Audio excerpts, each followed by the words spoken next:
Rosalise. I'm just always trying to politic and make my life what it should be.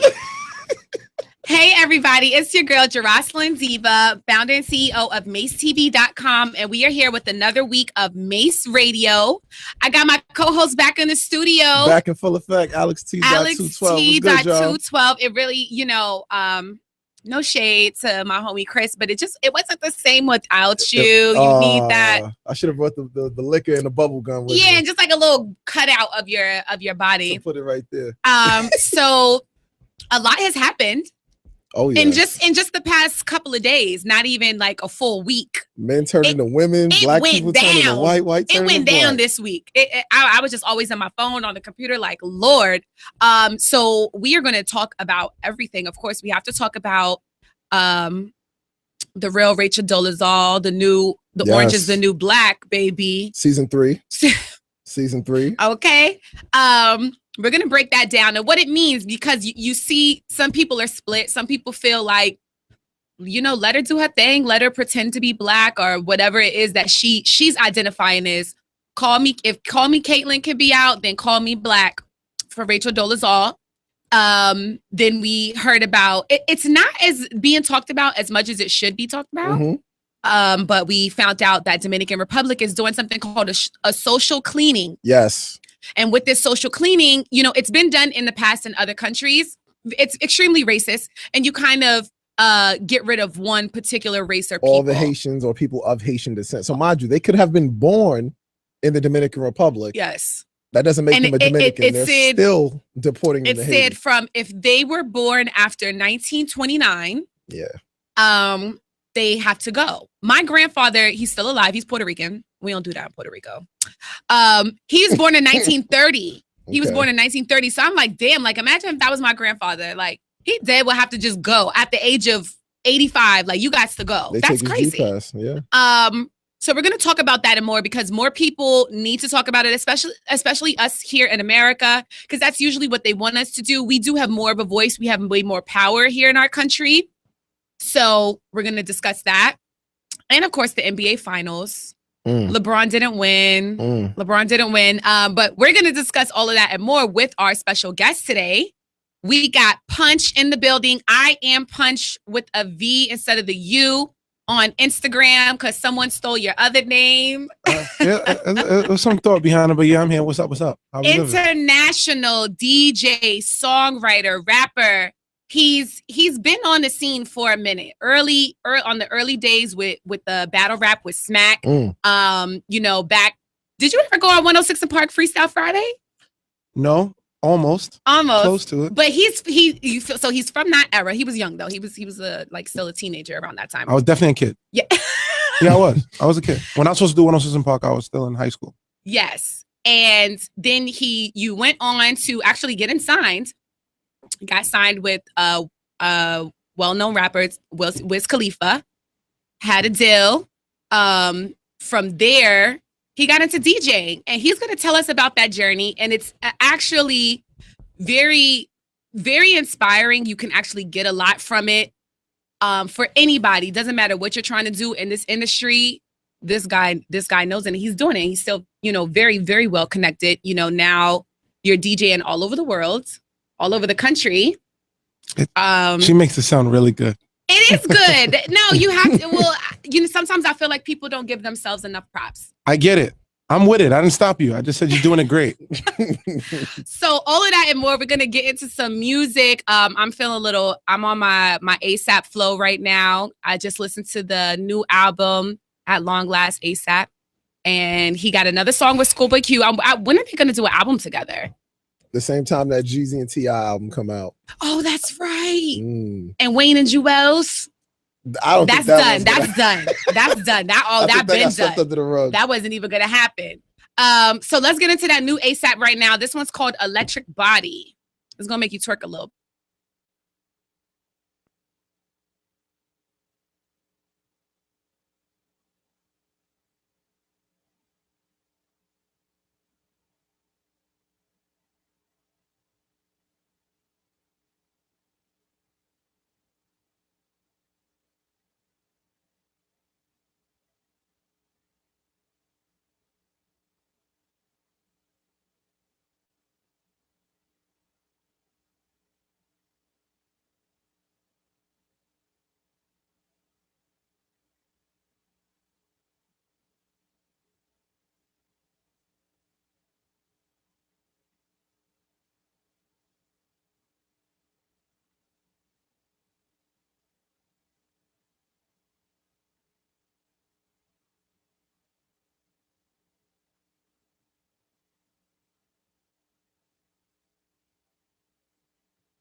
Right. No, they used to do that to me.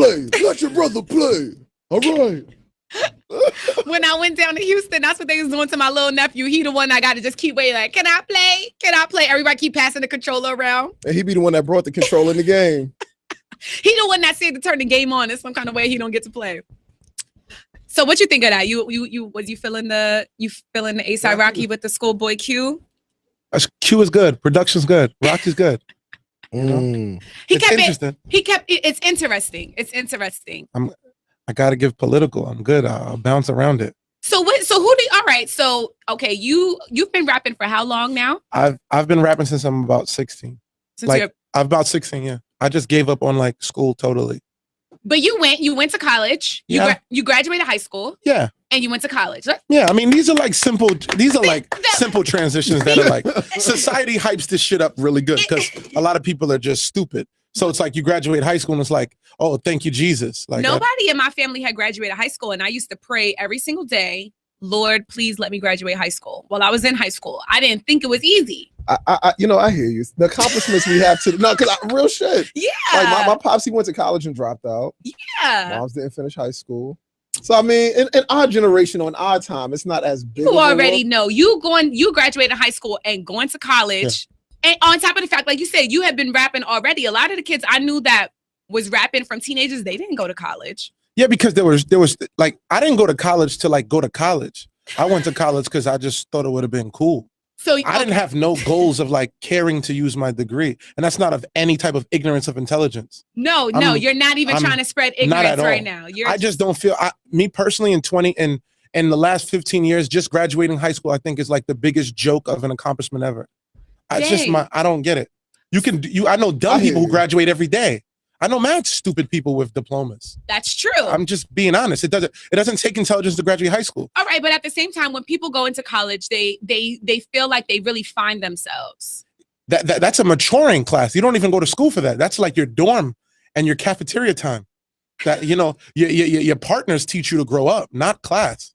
Okay. I think class is a joke. All right, but now during your years in college, was this while you were doing the battle rap? You were on Smack. You were battling people. Well, this is what it basically was. I rock with Smack. Smack's my guy. Smack wasn't Smack who he is now, but Smack is my guy. And a lot of the guys who did like the whole, basically it's not just Smack, it was like a whole DVD circuit. Like that was the DVD circuit. Like people got to understand a lot of the guys, Sub-Zero, Craze, All Access. We used to have to go to Black Star Music. Yeah, like you had to do, I mean, that's an Uptown thing. But I mean, we had a lot. But the thing is like this, a lot of artists now, they don't really understand how many different movements we went through to transition to where we're at. It's been consistent as of, let's say, it's like all internet. But then it was like mixtape CDs, then the DVD route, and then your own personal mixtape album things, and then the internet a little bit, and then back and forth, magazines, and then the DVD magazine. It went through so many transitions in my path. Now it slows down. So like kids basically come up and like, I got to get on YouTube, I got to get on SoundCloud, and it's been like that for like 5-6 years. Yeah. So it's so easy for them to just be in the loop. Back then, it's like you had to constantly find your niche. So when I was in college, to segue all the way back, the only way to get popular was to literally take someone else's popularity. And battle rap at that point, being a New York guy, if you were trying to rap, you had to really rap, like really, really rap. Yeah. Like intensely. You had to be able to be like, rap now. Yes. And if you even hear the battle rappers now, the publicized ones will always say, yo, back then we used to just go to somebody's block and go, yo, spit. Yeah. And then if one person had their mom's camcorder, you were like lucky. Yeah. The greatest battles of our culture aren't recorded. That is so true. You know, but again, I hate to be the old guy or the older guy, but a lot of these younger people or newer fans of the culture just don't get it. They don't. And so now, what do you think about that transition? You know, because it was a more hardcore, and now we're moving to more people are singing. You know, you got like Fetty Wap, you got Young Thug. I don't even know what the hell they're saying. A lot of the times they're not even really speaking English. And this is what people want to hear now. I'm looking on Instagram. I see the young kids, they want to do their little dances to these guys that have like this Ray Streamer type sound. They're not really even saying that. What do you think about that? And how do you even think that transition happened? I think it's really simple. I just think that what happened was, for instance, and I'll just compare it like this. I know as a young kid coming up, Like we wanted to play basketball so bad, we take a milk crate and nail it onto a board to go play outside, to go experience life. Now, because of the internet being so powerful, so many kids are isolated, you know, so many people's personalities have become drier. You get what I'm saying? Even you can tell it affects our culture on so many different levels. Look at even comedians. There's not much stand-up comedians anymore. That's everyone who's funny does social networking sketch comedy. You know, Instagram. They can't do stand-up comedy. It's not to isolate him, but majority of them can't because they aren't developed in character and social development. They're really cool in front of this. This machine right here makes them go, all right, I'm going to be funny, and it's going to take me 100 takes to say something funny, but I'm eventually going to get it right. So it alters. Now to come down to what's going on is that affected people's attention. So their interest in wanting to stay focused on content and lyrical, you know, just direction starts to slow down. And they're like, you know what? I can get this shorter and shorter and shorter and shorter. So now if it's not harmony and melody based, it's a lot more difficult to catch the attention of the youth, who are the people that's really driving the culture, because they are really the only ones who spend money. Gotcha. And that's really what the problem is. If our generation of people, if everybody 25 to 30 said every song I like, I'm going to buy, music would be different. But we don't, because we have bills, we have children, we have cars, we have rent, and then they have nothing. So they spend their money on luxury, and their luxury is music. So then they listen to what they want. But it would even out if we'd stop just being dicks and cheap.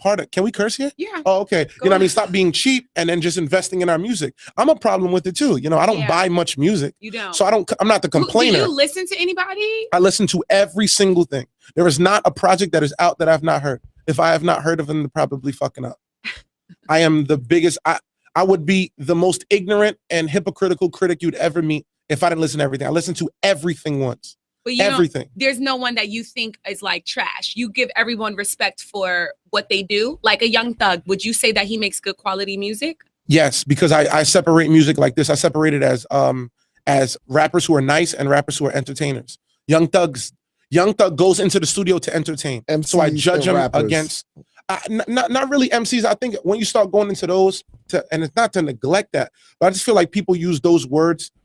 Like, because then there's some guys who are MCs who are like head down, book bag type rappers, and they don't really saying much. They're just saying it in a tone, and people kind of welcome it.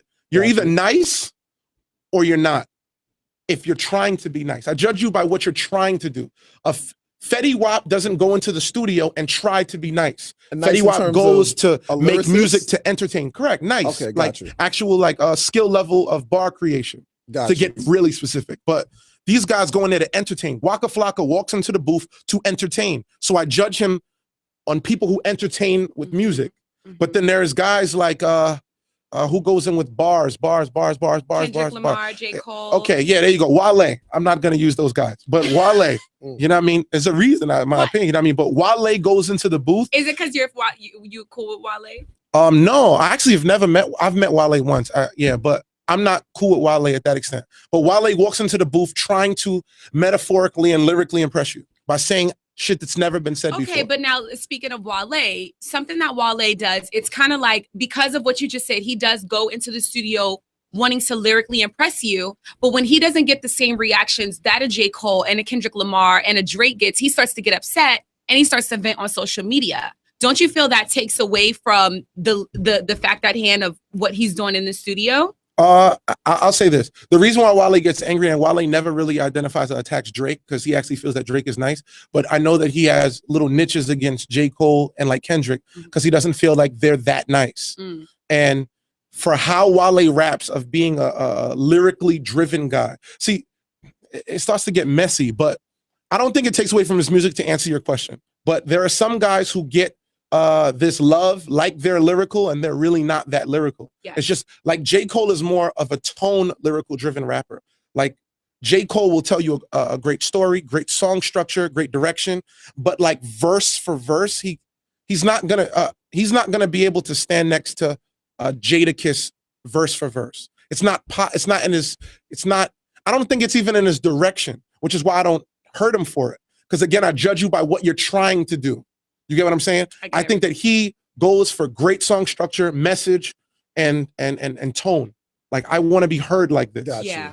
And versus a Wale even a Meek Mill. Meek Mill wants to get heard for bars. With that loud ass voice, yes, the hell he does want to get heard. He goes with bars mixed in with turn up. Everybody goes with their own approach. Wale is going to show you I rap my ass off. If you listen to his most radio records, there is tons of metaphors that are going over people's heads, way over, moment to moment. It takes me sometimes like about good 5 listens before I'm like, oh, I get what he. I mean, Wale is probably one of the most complexly driven writers in music today, and that's just being honest. Where in contrast to a Drake who's extremely nice, but he's not complex. That doesn't mean anything. Not one is better than the other, but he's not complex. He's extremely nice. But I mean, and clever. From us being even able to have this conversation, it does show that. Would you say that hip hop is in a transition for the better? No, it's hip hop is. People always say that, but hip hop has many different layers. The difference between like that class of Cole, Drake, Wale, Meek, Kendrick, that class is just the last class to have mainstream and a cult following. That's just it. Everybody else after them is now all cult following or successful singles. So now that's just the difference. You know what I mean? I think rap's headed in a good direction. No, I don't think it's bad. I think as long as the youth is still driving what's going on, they're still expressing themselves. There's nobody censoring it. I mean, I feel like we're heading in a good direction. And I think we have a good balance. I agree. Between. I think she said better. Yeah, better. Is it because remember they were saying not said hip hop is dead. People, even when Jay-Z was coming out, this was all the time deaf to auto-tune. They were saying, and now a few years later, guys are really using auto-tune. Now we got Future. That's just what he does. And it's still that sound that someone from a Nas era would say hip hop is dead. But would you say that? Yeah, I never thought it was dead, and I wouldn't say that it's getting better. Agree with it but being dead. rap survives on many different levels. Because while Kendrick is making How to Pimp a Butterfly, Problem is still making trap music for the West Coast. I mean, not trap, but he's still making music that represents where he's from, while people are in the Bay, and Texas is still making records with Cheddar. So rap's culture is just, it's multifaceted. It doesn't change. Let's go back a little bit. Let's go back. Because we didn't mention Wiz Khalifa's name, but you actually have close ties to Wiz Khalifa. Yeah. From the early days, before the world knew Wiz Khalifa, I knew Wiz Khalifa. When the picture I saw in my flash, I always mess up. The picture I saw of you two, Wiz Khalifa was very young. He didn't have any hair, like all the hair that he has now. Yeah. He didn't have a lot of the tattoos that he has. We were probably like the same age. Yeah. I mean, that was when you were in college, right? Yeah. So what was that like? Because you guys actually got signed. Well, this is what basically happened. When I just got out of college, I just got kicked out. I just got kicked out of school. And you didn't like school. I mean, I love school. School's fantastic. I just think school's a joke. School is great, but we went and Warner Brothers had a situation. It didn't close the deal. I didn't get signed at that point. But what happened was Warner Brothers had me on as a creative support for artists. Is that was called a ghostwriter? At times it can be. Street terms? It can be. It's a creative support. So creative support, does that include, also helping, assisting them or writing, giving them opinions? 100%. Okay. Very opinionated job. But, I was involved with it. It was a fantastic experience. And then comes this new artist, Wiz Khalifa. And then at that point, the label had a lot of momentum and the label was like, yo, we really want to pull you in. And then I had an offer to take a deal with Warner Brothers, right when Wiz had the offer to solidify it. And Wiz took it. Because from Wiz's market, Wiz was a kid from Pittsburgh who was signed to a bigger label called Rostrum, who later signed Mac Miller and now Juicy J, a bunch of other people.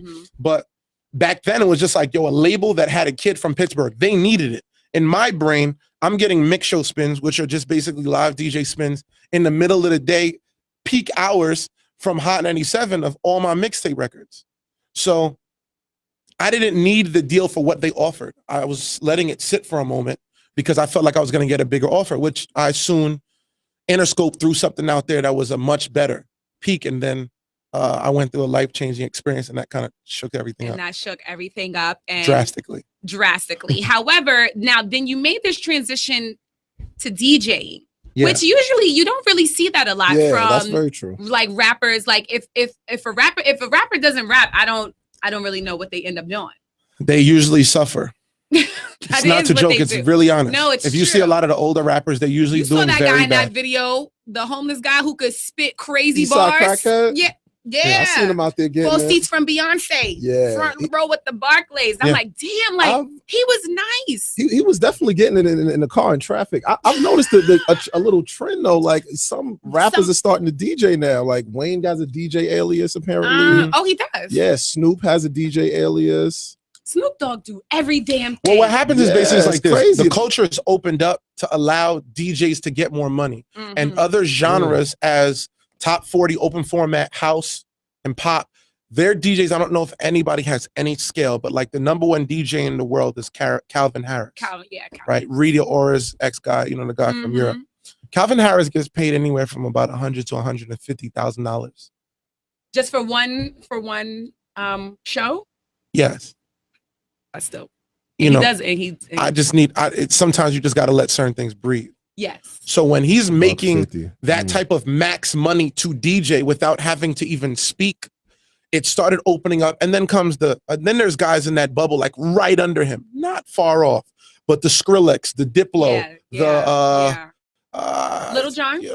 Little John gets a lot of money because what happens is Little John is accepted in that culture. Yeah. Even Paris Hilton is a DJ. Well, she got signed to Paris Hilton. Yes, she is a DJ, but her video just came out exposing her, and a lot of people aren't happy with it. There's a video of a camera above her. She's not really DJing, and she's just floating her hands over the turntables. Oh, for that check, I'll do it too. You don't want to understand what Paris Hilton. Okay, wait, but Paris Hilton. Wait, let's talk about that because a lot of DJs, older DJs are saying that even like the newer DJs aren't really DJing. You're not really. Well, that's a big difference between not really DJing and not DJing. Well, some people they use the program and they're just. That's okay, but it's like playing songs off of their iPod. Cool. At least you're doing something. There's like a difference though. Like there was like a whole Serato phase where people wanted to stay with the vinyl. Yeah. As a form of DJ, like people there was vinyl people, and then when Serato came, they were a little hesitant about Serato, but obviously it was you don't have to carry crates anymore. Yeah. And then after now you got people who just press buttons. Exactly. Now. There are button DJs, but to just give clarity, she wasn't doing anything. She wasn't even doing that. So she was doing if this is the turntables. She's like up here, like, oh crap! And like this, she's reading the screen so she can see when the song. So much money. Paris Hilton. The reason why is because I'm not mad at how much she makes, because people come there not to see her DJ but to see her. Yes. So that's the bigger thing, and then they're amazed that she can do something, and then when the video came out, they're amazed that she can do anything. And then they're like, oh shit, she's not really doing it, and then she probably didn't even make the mix. Dang. So I mean, it's crazy. But she comes from that culture of celebrities for no reason. Yeah, just celebrity. She was the first. She was the OG. Kim K became Kim K because of Paris. Let's Paris not forget. Was the first. She was Paris's personal stylist and would just be around the scene. I didn't even know and that's how people started being like, "Who's Kim K?" Then she came out with a sex tape, and then it was like, "By Paris, Kim K." And they even had their little falling out. Well, Paris, like, you're a bigger slut than me. Paris's sex tape leaked. Paris's sex tape actually leaked. We already know the deal with Kim and Ray J. And then remember that Kim's, I mean, if you would compare the two, I don't really know. Paris's sex tape was in the early millennium. Paris's sex tape was dry. Yes, but dry. Even though people say Kim's sex tape isn't even that great, but it was better than Paris's. Way better than Paris. And then she got the body, so she totally passed Paris by. I mean, no one is actually, to be really honest, no one's actually giving props to anyone's sex tape.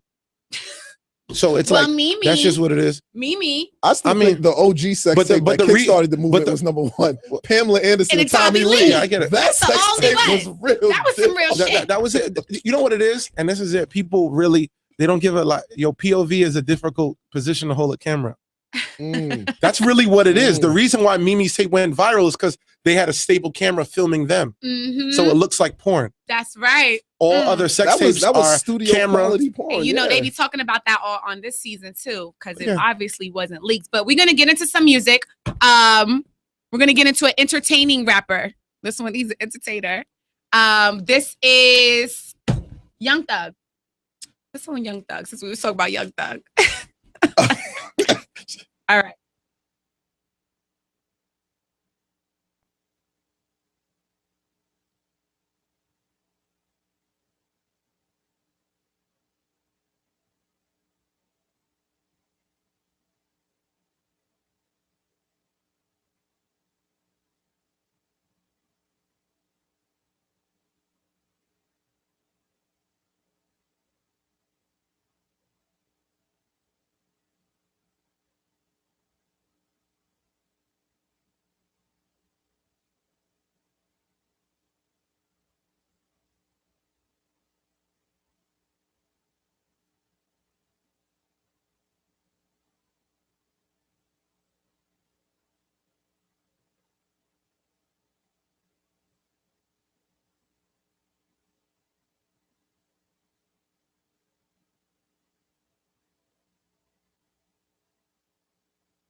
He doesn't have as much of a. Well, nobody does since them. That's. But I feel like with Fetty Wap, he's one of the. I mean, I hate to say it, but you know the summertime rappers. You know, they always come out every year. Summer? Cash Out. Cash Out had that one summer with the I'm cashing out. That one. Okay. Then Gotcha. OJ the Juice Man. He had that one. It's just that one song during the summer. Right. Trinidad James. So I feel like Fetty Wap, this is his summer. He's a summer rap. He's I think the 2015 summer rapper. You're short sticking him a lot. Every other artist that you said had one big record. Fetty Wap is already on to 2. Okay. That's true. He's already on to 2, and he's about to get 3. And he had a #1 song in the country. None of those artists have ever had a #1 song in the country. All right. So now you're okay. So we talked about your history, like how long you've been rapping, your transition, and then with the DJ. So now talk to us about being a rapper, being an actual artist versus being a DJ. And what's that like for you? What do you prefer? At this exact moment, I'm just getting back into rap. DJing has taken me over for the last 2 years, and it got me out of a financial hole. It got me out of debt. It got me out of an unhappy place. And I just garnered as much of my talents as I can to get it together. Rap, on the other hand, costs money. Yes. People neglect that rap costs money to pursue the hustle. Mm-hmm. So when people be like, yo, you're not on your grind, you could just be poor. Mm-hmm. Like I would be in the studio every day if I could 5 years ago. I couldn't afford it. DJing, once I buy a laptop, I pay for nothing else. Every time I showcase that talent, they pay me. So it became simple math to me. You get what I'm saying? So when DJing started to become really big and I started to become really the shit out there, and I was able to skip the local levels, like I've never played in Queens, I've played in them, but I've never had to chase those markets. You've never even. I've skipped directly into the city. If you played in them, it's because you're doing a favor for somebody. It was really random. I've probably played in Queens and Brooklyn, Bronx, everything combined, less than 5. And not in each borough, like all of them combined, less than 5 times. I've played in the city since I've started playing. I've played every single weekend since I've started DJing. Every single weekend I've been booked. Now I'm getting. I know that's a goal for DJs. Like DJs want to be able to make it to the city to get gigs at these clubs in the city. That's looked at as like the NBA. That's all you get. Yeah, that's looked at as like the NBA. People, my friend jokes with me and said I went from the high school to the league. You know, just like, and that's really what it is, because the money's different, your branding is different, the impact is different, the quality of your crowd is different, everything is better. The quality of women, the quality of guys, you're not going to really have hood niggas in there, you're not going to really have like ugly girls. The city will jam an ugly girl at the door really quick. And I'm not trying to be fickle, I'm just being honest. Like if you're not put together well, you'll get jammed at the door. Yeah. And they'll be out there for a blistering night. Don't let it be a rainy day. They laugh as well. The security gets paid from that 10 o'clock to 4 a.m. no matter what. They will leave you outside. So the quality of everything became better. So I chased everything I can with my brand to elevate it to where I didn't have to worry about what I needed to. Yeah. So now how do you feel the DJing affects your music? DJing affected my music like vastly. Okay. Because what happened is I just understand, I understand what type of records to really push to where. Like when I used to make club records in my mind, I'm like, oh, I'm going to make it like this. But as a DJ, I really understand breaks, timing, sound, down to BPM, which is beats per minute, which is really what DJs live off of, which is basically tempo. That's basically every song has a numeric value for their tempo. Yeah. So now that I understand and I can hear it, I can communicate with my producer much better as well. Yeah. Because producers create on BPM. Yeah. So if I go, I need something at this number, because this is this feel, it's easy. Like Mustard. People say that he makes the same beat over and over. No shots, but every single one of his beats is between like 95 and 105 BPM, every single one. That's why you think that you hear the same beat, is because every time it comes on, it's the same exact bounce over and over and over. So now if I want a record that feels like that, I can now identify from a DJ and go, I need something that's like 100 BPM. You get what I'm saying? So now it makes me creating the music, gives me a lot more control. Exactly. You know what I mean? So I make better records. I can design better shit. That sounds like a game plan, though. Yeah. He might be able to cut, because if you got 10 Mustard records, you could throw them back to back and they'll all blend. That's what majority of DJs are doing now. Once you get in that Mustard, it's like a genre of music. Yeah. Because realistically, Mustard is the first producer to make people dance to rap in years.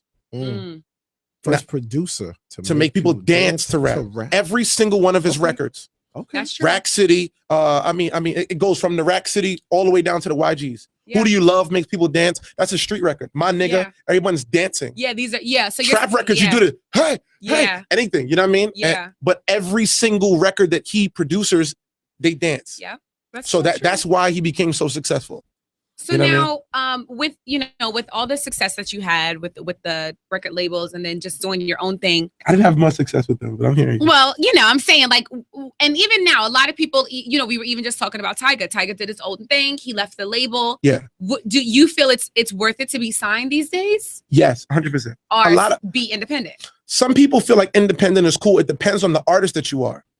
You got to know who you are. You got to know who you are as a brand. In my brain, in my little brain, I believe that I can be a superstar. Now, not every rapper feels they can be a superstar. Nowadays in 2015, it's cool for a rapper to be like, I'm normal. I'm not normal. I've never been like the basic kid. I've never been the kid that don't get girls. I've never been the kid that don't get respect. I've never been that kid. Mm-hmm. I have capabilities to be a superstar. And I don't mean it in a gaudy way. It's just to be real. A lot of artists be like, yo, I'm normal, bro. Like, I'm just happy to rap. They get shy. They get nervous. I don't even understand what shy means. Yeah. So I don't get it. And so I feel I can be a superstar. And the only place that can make you a superstar is a label. You can make yourself poppin', popular. You can be hot. You can become a star with star tendencies, but you need hundreds of thousands of dollars to get you to that level so you can be a superstar. There's no superstar in music that didn't have that. Bobby Shmurda had a record with star potential, and then it became a superstar hit record when Epic signed him and put real money behind it. It's just a fact. No, you spitting jewels right now. I hope people are picking them up. That's why I'm chasing it. I want a major deal. I don't want. Now I see what you're doing, and you have something that's called breakfast bars. You literally do it every morning. It's super dope. In case if you ever want a recap of what's going on in the news, just watch his boarded Instagram video. #breakfast bars. Yes. Simple stuff. Very simple. # breakfast bars. He's in his robe, his signature robe. I'm in a robe. Is there ever anything really in that cup, or is it just a? Every single day, I stopped putting. Do you drink coffee? No, I drink. That's tea every morning. Oh. And I started drinking tea for the thing that made me everything connects. Everything coincides. Okay. When the deal was offered years ago, I had ripped my vocal cords right after it, which to y'all and to people it sounds crazy. I had ripped my vocal cords. I could not speak a word for almost 3 months at all, like not a peep.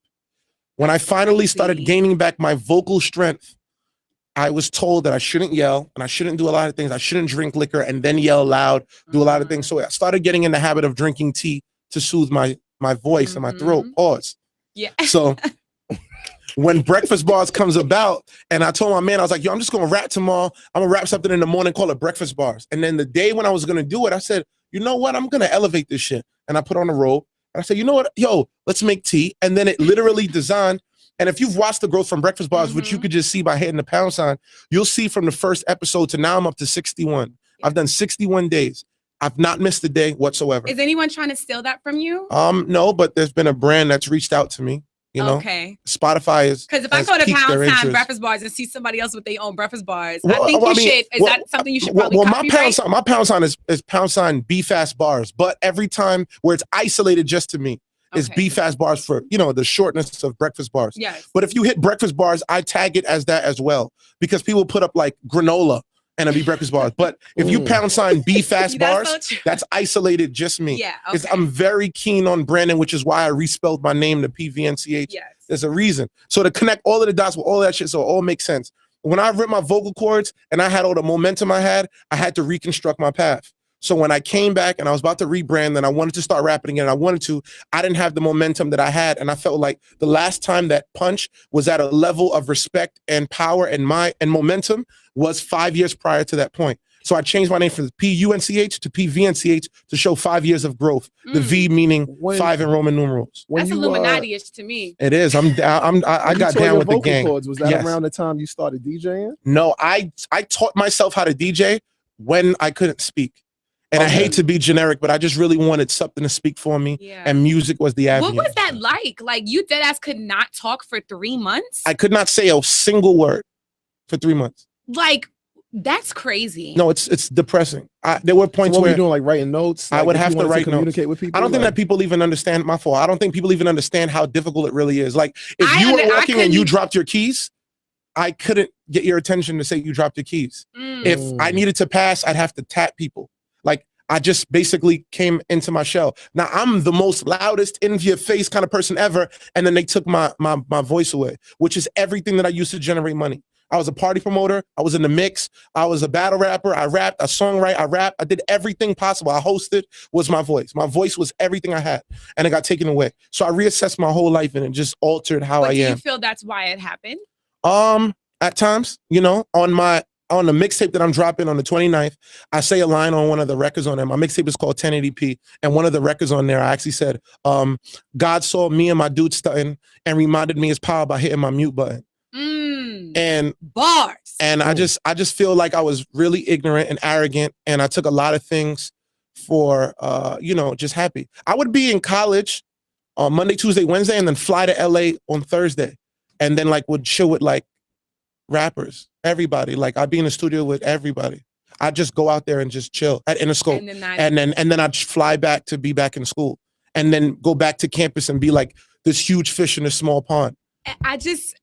When I'm, you know, I'm thinking of me in college, if that was my life and at that age, I just don't think I could have handled it, you know, because you're still young, you're still growing and maturing. Were you ready for all of that, you know, success at such a young age? What it taught me was why, as soon as they do certain things, why they pull people out. Yeah. Why, if you start becoming really good at basketball, they pull you out the hood. If you get your deal, you have to move. It taught me. I was too big to be in that little water, and it fucks with you. You got to understand, I'd be in my school cafeteria and they'd play the radio and then they'd shout me out. And then everyone's like, hey, it's weird. It's cool. Like, but a nigga like me just absorbs it. You see all the girls, you see all the guys, all the niggas on your dick, all the girls is like, yo, I got to fuck with this nigga getting it. And then what happens is that you stay in these small areas and it fucks with you, because it's like, I don't even need to be here. I'm too big. And then you don't take what I needed to get pulled out. So I should have became the small fish around the big dogs. Then I would have grown at the pace I needed to. But because we kept, see what happened is this, I knew that I was going to get a big deal, but the vocal cord happened randomly and pulled it out from under me. So when we were holding off for this big look, like it's coming, and then the vocal cords come, it never came.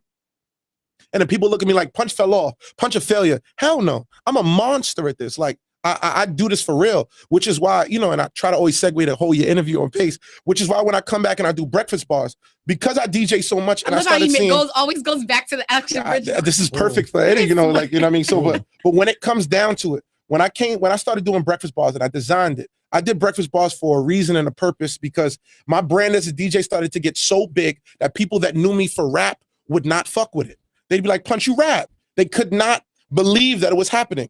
And it's very short stick and it's really closed-minded, but it is what it is. So what I did was, in the morning, I'm going to remind y'all every single morning that I rap my ass off. And then to get the attention of women and to get the attention of people that don't want to hear bars, I rap about pop culture. Yes, because we don't. So it stays relevant every single day. Every single day it stays relevant, and it allows it to become. It's a conversation piece every day. It's always a conversation. I get a very minimal amount of likes. I get between 80 and 100 likes. I know for a fact, I'd bet my life if Instagram put views, I'm probably getting. I'm probably getting 1,000 views a day, and I know that because I get reposted every day. Watching. And people That's see what it, a lot of people. But it's repetitive. But it's cool. But I have it designed. I'm doing 100 episodes, and on the 100th episode, I'm doing a show, and that's gonna be my first show back and over in a couple of years, and then I'm gonna call out all my cheat codes. I got relationships out my fucking ass in the game, like super relationships. Well, okay, so you mentioned the mixtape 1080p. Yes. It's coming out the 29th. Yes. What's the meaning behind the name? Why'd you name it 1080p? It's like everybody knows me from social network and everybody knows me from YouTube and shit like that. So it's like, yo, we know Punch, and every resolution on our TV, on our phones, the highest resolution is 1080p. But in our eyes, we see 1,000,000p. We see infinite. P being pixels and the colors that we can see on these phones. Our eyes see infinite. With this being, it's like, it's such a dichotomy to call the mixtape 1080p, which is the fullest that y'all will ever get to see me on these phones. But then the music gets to connect the dots to who I truly am. The crazy part about 1080p is that it's none of it is new music. It's all the music that I recorded like last year. And I started focusing more on my DJing. And then my team and my friends was like, I just want you to put this project out. It has a lot of jewels in there, and it's still a part of your life that showcases the story that needs to connect the dots to where you're moving to. So instead of just trashing it, I'm just putting it out. 1080p has no new music. Everything is from 2 years ago to last year, but it tells a piece of the story so that they understand what's going on. So let's listen to a song off the mixtape, 1080p. We got Punch, We Home. We got it. Go.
No, these guys are different. Nah, so you're saying so much more shit when we not on the air. But like you were saying, you are the only rapper coming in that is a club DJ. Yes, I'm a club DJ and I'm a rapper at the same exact time. Exactly. Not a rapper who can DJ from time to time, or a rapper who formerly rapped who now DJs. I do it every single day. I fuck the club up. I go, your girlfriend stares at me, and then I wake up, and then I impress her in the morning with my rap. But your rappers bars in a row, and he's like, damn, I can't stand this nigga. Fuck this nigga, punch me. I don't like it. He's in the club. That's it. I'm in the club tonight. Listen, I'm in the club tomorrow. We got a lot from this interview. The whole time he was talking, I was just like, You smart. You smart. I like you. You smart. You So loyal. you keep your ear to the streets. You know what's going on. Yeah. I want to, because we've been getting to know you and we got a lot. And you can follow Punch on Instagram. I am Punch. Like he said, the know you, it's a V. It's a V. For number 5. Please. For the 5 years, you know the story. Get the mixtape. Please. So now let's talk about this really fast because we got a few minutes left. Rachel Dolezal is, and we all gonna talk about it. Alex, I know you know what the hell is going on. Yeah. All right, this lady was pretending. Well, she believes she's black. She identifies as African American, as a black woman. A lot of people have issues with this. It's caused a debate. I want to ask both of you. Do you see this as an issue? No. Flat out. Why? Let that woman do what she want to do. Because at the end of the day, we can't last week let Bruce turn to Caitlyn and then not let her be black. If Bruce, hey, man, the woman race the race. If that's what's going on, you can't have no blanket rule like, well, you can do this, but you can't do that. All right, like, someone made the point. She's not owning that she has the choice to use her white privilege whenever she wants, such as when she sued Howard University, whereas someone born African American does not. So the same way she can choose, like, yo, I want to be black, and I end up being the president of the NAACP. Can I go get a job at Google tomorrow? Can I go down to Wall Street and fit into their crowds? Because I'm white. That's it. I'm white now. I just feel like based off the precedents we've been setting with people being allowed to, oh, I'm a man, but identify as a woman, or I'm a man, but I dress as a female. Like in this day and age of us accepting what people choose to do or project, you got to let her rock. You got to let her have that pass. If she feels like she wants to, I mean, because she can say it all she wants. Her bloodline is her bloodline. What she identifies with is what she identifies with. You got a little bar for Rachel Dolezal? I did, and then I pulled it back. I was very happy I did. I was going to say something very ignorant about it. No, honestly, because I didn't. We welcome your ignorance. No, it's not even. No. I wouldn't say the ignorance because it was something. It's something that I was actually happy I didn't, because I didn't really have all the information about it. Yes. You know, I was going to say something very clever about it. Okay, but once you got the information, I was bothered by it. How do you feel though? Once you got more information, do you feel this is something that should be an issue, or it's just like that bitch crazy? No, I was the most angry that more intelligent black people didn't just speak up and say, let's just understand that she's helped us for so many years. Whether she was purple, she's helped us. If the scandal came out that she's been stealing or she's been fucking over people on the back end or she's been taking advantage, but at the end of the day, she's only helped the community and the race to go to higher levels than we were on pace to. How many black people are in Spokane, Washington? Can you tell me that? Because what's the race of black people in Spokane, Washington? I'm sorry, because if there's any market where somebody could get away with being the president of the NAACP because people think they're black, but she's really white with some orange ass skin, okay, Jersey Shore, it would be Spokane, Washington. I think there's about 4 to 7 black people in Spokane, Washington. There's some older white dudes that probably dropped dead when they heard the news. Yeah, what the hell? I never thought I'd see the day where a white woman would pretend to be black. Why is she gonna do that? She was blessed with the privilege. I'm literally I'm curious. Is it illegal? Forsaking her birthright. Is it illegal though? Is it illegal to lie? No. No. Is it illegal for her to be black and then it's to be white illegal. and not illegal? What it is, it's just like, yo, come on, and you black too. How much more shit do we have to get stolen from us? And then what pisses me off for even the black people that want to be so passive about it, it's not the issue that she wants to be black. We know a lot of white people that want to be black. Chet Hayes, okay, it's but the issue that she lied. She lied, and then she was able to rise up to such high ranks within the NAACP while there's people under her, and everybody thought her ass was fucking black, and she was lying the whole damn time. And even when you would ask her, she's sitting there saying to you, yes, I'm black. Like, nah, that shit is fucking crazy to me. And I don't think we should just be so like, oh, it's all good. She was doing stuff for the black community. Bitch, bye. There's people that are actually really black that are doing stuff for the black community that get looked past because the bitches like her that can use both. Though, to be black? It's not about a requirement. I'm asking. I don't know. The NAACP is for all civil rights. She could have been a white woman that became the president of the Spokane chapter of Washington. Why did she lie and say that she was black? That is the issue. And then, no, she could have gone on and nobody would have known about it if her parents didn't out her ass. But then when somebody does out her, it's like, wait, like, you're delusional. So now we can, and that is a sign of some mental health issues. The fact that this bitch really was like the same way people were even saying mental health issues for transgenders. If you grew up as a man and you look in the mirror and you say, I am a woman, there's something going on. It's not normal because you don't look in the mirror and say that you're a woman. So now, if it shows that this woman got some little cuckoo, why the fuck is she the head of the NAACP? And no wonder why the real issues that within the Black community are going on. Because personally, I just feel like when's the last time the NAACP really did anything, like really did something? Even now with all this shit going on, they're like, we're going to do a march for justice. Get the fuck out of here with these fucking marches. There's more Black men in prison. There are more Black men in prison today than there were slaves in 1840. That's a real fucking issue. What the hell are you doing about it? But maybe the reason we're not paying attention to it is because you got this orange ass bitch over here in Spokane, Washington, talking about she Black with dreads and teaching little Black girls how to get their hair kinky when your ass just use a texturizer perm. Don't get me started. All I'm saying is that Black people, you need to really stop being so freaking ignorant. Stop being so damn ignorant and just letting the media tell you. Let's just move on. We're going to talk about Dominican Republic because the media is not talking about Dominican Republic. And I want to talk about, I'm going to get up in Dominican Republic's ass too. And you were just recently in Dominican Republic. I was recently. And they were very nice to you. It was great. It was fantastic. I went to go play. You went to do a show? Yes. And it was fantastic. It was great. But now let's talk about it. So Dominican Republic is doing a social cleaning of all Haitian citizens born after 1929 in their country. The oxymoron is that Dominicans are some of the darkest Spanish people in the Southern Hemisphere. The fuck? Like, have you looked in the mirror? They totally disassociated themselves. Someone even said today, I was reading different comments under on social media, and someone said that even on, when you have to fill out your race in Dominican Republic on the forms, they do not want to say that they're Black. So they'll say like light Black, dark brown, they different terms. They do not want to say Black at all. And they have different reasons within their country. They've pretty much hated Haitians since the Haitians went into their country and invaded their country so they could free their slaves, because that's what Haiti was doing back in the 1800s, was freeing slaves. And it's gone now into the new millennium, where they're deporting all the Haitian citizens. I always wondered, I didn't know it was beef like that. You think about it, you've never met a half Haitian, half Dominican girl. I mean, yes, you have. I know. I've never met a half Haitian. Stephanie from Old West. She pretty girl. She was Dominican and Haitian. Very pretty. Stephanie who? Stephanie, and she had the baby. The one Stephanie that used to hang out with Christina. I don't see. We going in right now. She's Dominican and Haitian. And yeah, there's Dominican and Haitians. Come on, you. I haven't met personally any. I hate when people act like at the end of the day, if a man sees an attractive woman, like it don't matter what she is, like he will react the same way Italian men love Black women on the low, even though they hate Black people. Yeah. Look, at the end of the day, we all fucking African, and Dominican, like the Dominicans, all the slaves were brought over to America, to the Caribbean islands.